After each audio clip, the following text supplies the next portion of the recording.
Alchemie's Modeler tool allows users to build and view molecules in 3D. To get started, drag an atom from the sidebar. You'll notice that it adds to the play space as a molecule to preserve the 3D nature. To build onto this molecule, drag another atom from the sidebar and drop it on a hydrogen to attach at that position.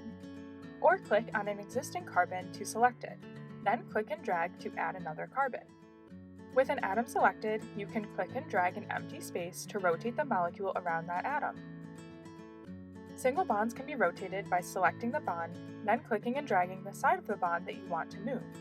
You can even rotate the molecule to look down the bond and observe the different conformations. Double and triple bonds can be formed by selecting an atom, then click and drag from the selected atom to another. Watch as the geometry changes. The Modeler Interactive is great for various concepts, including observing molecular geometries, isomers, stereochemistry, Newman projections, and so much more.